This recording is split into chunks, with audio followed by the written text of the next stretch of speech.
Hello, welcome. This is Sports This Morning. We're reaching live from Channels TV Sports Center in Lagos, Nigeria. I'm Austin Okonakwa, and it's still an action-packed world of sports. On the show this morning, we'll continue our look at the ongoing FIFA Under-17 Women's World Cup in Jordan. Tough game for the Flamingos as they take on Korea DPR. They need to win that one and hope that something else happens in the other game in their group. Definitely, that's the way it's going to be. It's going to be a crunch tie for the Flamingos. And also, the Super Eagles of Nigeria will also be in action on Sunday. And Nickelodeon and all the players are definitely ready for a crunch tie against Zambia.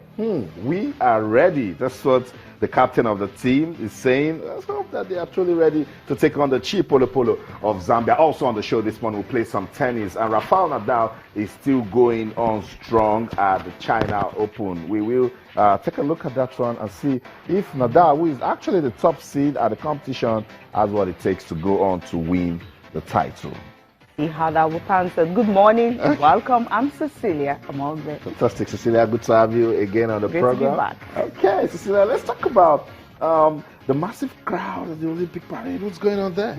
Yeah, I mean, Japan, they had to wait, for the Paralympians to come back, for them to actually celebrate what they have. Now, take a look at how many people actually turned out in the streets of Tokyo. But 800,000 people. Almost a million, just 200 short of a million people, coming out in the streets of Tokyo to welcome these Paralympians and also Olympians. 88 gold medal, I mean, that is definitely huge for them. I'm talking about in all, both the Olympics and of course the Paralympics. That's what they won in total for Japan. Remember, they're hosting the next Olympic Games, Tokyo 2020. Of course, this definitely will spur them to, start gearing up for more, because they know as they've done this and they're hosting the next one, they definitely want to, get more than expected. And media reports from Japan actually saying that people actually waited overnight to secure a spot to watch, these historic guys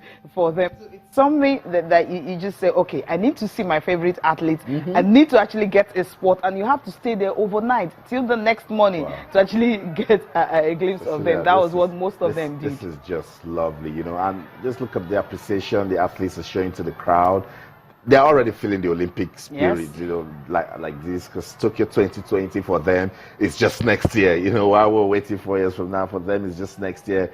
Cecilia, look at the crowd. This is what we're talking about. People coming out to show love. The country at this point, everyone is united just for the love of the game. That's and the the Paralympians are excited. The guys that featured at the Olympics also excited. And the only thing they can do for them at this point is they'll look at ways and say, look, if people love sports this much, what are the ways we can make it better, improve on it? Yeah, definitely. They know they need to do that, because if you check London 2012 games, 4 years ago, they didn't win as many medals as they did right now. That was 38 medals in all they won in London. But in Rio, what happened? 41. Wow. So that's an improvement, what they did 4 years ago. Looking towards Tokyo 2020, they're hosting, and there's so many sports coming in. We talked about sports climbing, we talked about skating and surfing, softball and all that. These are the sports that are coming in, and trust the Japanese, they'll definitely want to. They're already recruiting, athletes for this tournament, and they're hosting, and they're going to put all their, everything they can into it and ensure that what they have here is just a child's play. And don't be surprised that maybe they'll just finish second, because I won't give them that first position, because when you have United States, you have China, and you have what Great Britain is doing right now. Everyone is consolidating. Hard. And for China, it's not far away from them. It's like home for them. Home for them too.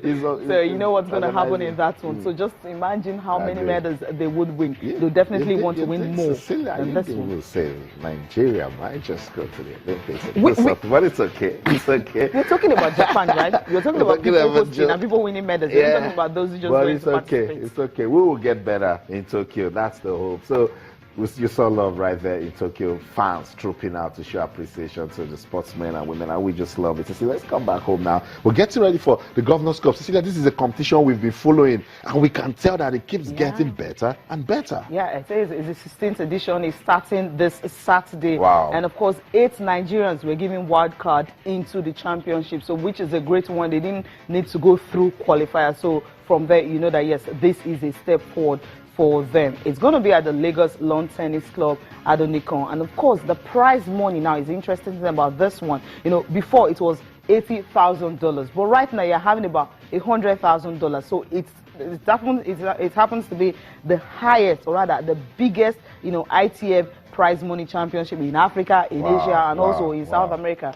You're going to be having players from about 35 countries that will be coming to Lagos to participate in this one. Fantastic. And another thing is, I mean, the way, you know, ITF and of course NTF have been able to, you know, source for sponsorship over the years. We know what's happening in Nigeria, you know, the challenge to actually attract more sponsors and of course also reactivate the ones that have been sponsoring the event over time and all that. I think that's something that the organizers will definitely want to do this year and also perfect that. So it's a good thing that is also taking place starting tomorrow. And the Nigeria Tennis Federation, the NTF, they've commended the local organizing committee, say well done on the prize money, because sincerely it's all about the prize money. And also, Cecilia, last edition, the women, the total prize money was $50,000, the men $30,000, and this year they're bringing it to par, you know. So let's get to listen to Prince Wale Oladunjoye, is the tournament director of this competition, the Lagos Governors Cup. Cecilia is trying to explain why they brought the prize money to par. We'll be right back on Sports this morning. The women were without hospitality, while the men were with hospitality. The caliber of players in the features category of the ITF tournaments seem to have more highly graded men players than the women.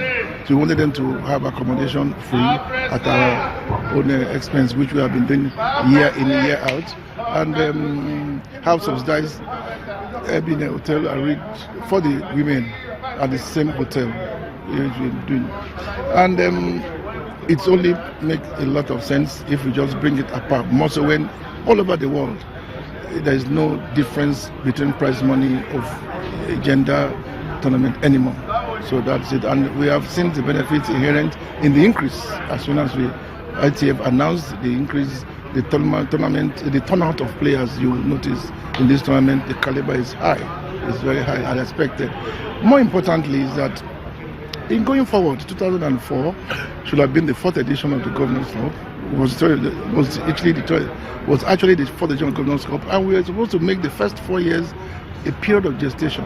And we're going to the fifth edition with yearly increases of prize money and make Lagos the mecca of tennis sports for this category of players and much more. Unfortunately, some reasons we couldn't, and we have just said in 2016 going forward we will continuously attract and improve on prize money particularly, and also get the Challenger Series, which we have not been able to host as a nation, into Lagos as emerging third megacity of the world.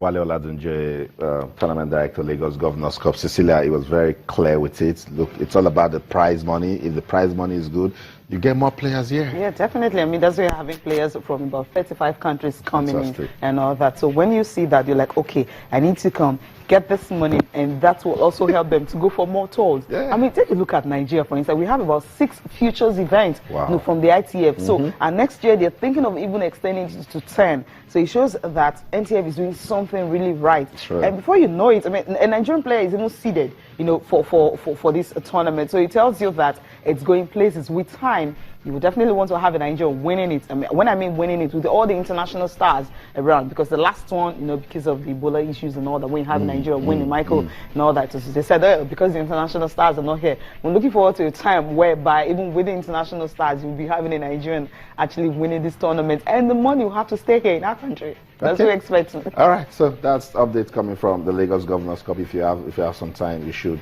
you know, watch it right here in Lagos. Cecilia, international stars you mentioned, and international stars we should talk about now. Rafael Nadal at the China Open is the top seed at the competition. But you see something about Rafael Nadal, I don't know, he's probably watching, and now that he has advanced to the quarterfinals, if we say he's likely to win, Nadal will crash out.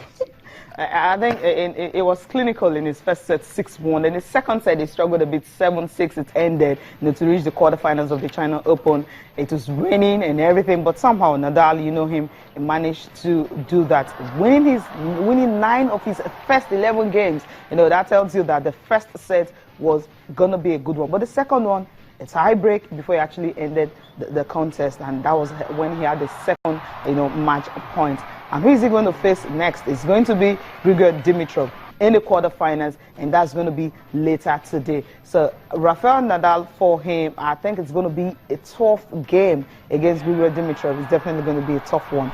As you said, Nadal, when you expect him to perform so well, you think, oh, he's arrived, the injuries are over and everything. Somehow he gets into the next round and he gets to struggle a little bit, and that's sometimes really not comfortable with that whenever it happens. I know, particularly his fans will be saying, when will you hit that form that we have been waiting for? Rafael Nadal, decent player, anytime, any day. We're wondering, he's 30. Is it the power play that is weighing him down? But at the China Open, I still tip him as favorite to go on to win that one. The rain has also been affecting play. But let's just see. It's all about the action, and the action will go on at that competition. Let's bring you into all of what we're doing this morning on the program. Sports This Morning on Channels Television. You can be part of the show. Yes, you can.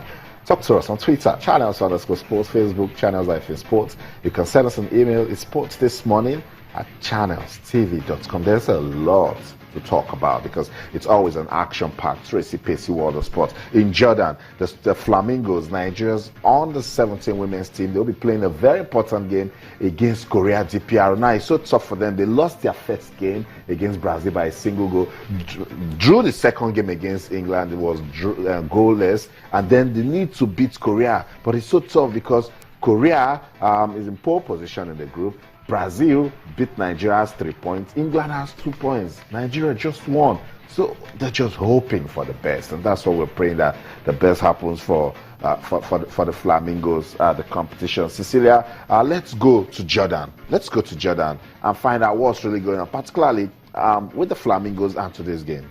Yeah, definitely we know it's going to be a very, very tough game for the Flamingos. I mean, when you look at most of the games they've played, the 2 games they've played so far, the first one, a lone goal, the second one, goalless, and these are the players, when they were playing, they scored about close to as much as 16 goals to qualify, and everything. It tells you that the goals are not coming, and since the goals are not coming, it's going to be a difficult one for the Flamingos. But we'll just join the media officer. She'll be talking to us live from Amman in Jordan this morning. How ready the Flamingos are, for the game. They want to score more goals. They want to ensure that they have something better, and the only chance they can get is to beat South Korea, Korea DPR. If they can actually defeat them, so it simply means they wait for the other results to go their way. Isabella joins us now from Jordan. Isabella, good morning and welcome to the program. Good morning, Cecilia. How is everything down there? I'm super. Good to have you. Thank you very much. It's a What's pleasure it like being on in the camp this morning? Hello? What's it like in the Flamingos camp this morning? What's happening with the players? Well, the girls are in high spirits. Like you rightly said, it's going to be a difficult game for them tomorrow, but they are being hopeful that tomorrow it might not be so difficult. The goals will start coming, and the goals haven't come. And this is a high-scoring side, a side that scored 16 goals in the qualifiers, with the captain scoring 8 of those goals. So you begin to wonder what actually is wrong with the team now that they are not scoring goals. But they really want to make amends, and they've said that tomorrow, maybe all the goals they didn't score in the first 2 matches, they will be able to score it tomorrow against North Korea, which is Korea DPR. But they are not underrating their opponents. They know what they can do. They've actually been watching their opponents they've been watching their clips. After the game against England, that was on Tuesday, they actually stayed back and watched the game between Korea and Brazil before leaving for their camp here in Leroy Hotel and Resort. Okay, Isabella, just hold your thoughts. Stay right there. We will come back to you to now prepare the air for that one. We're going on a quick break now. When we come back, Isabella will continue with our discussion. We're taking a look at the FIFA Under-17 Women's World Cup in Jordan. We'll be right back. Stay with us.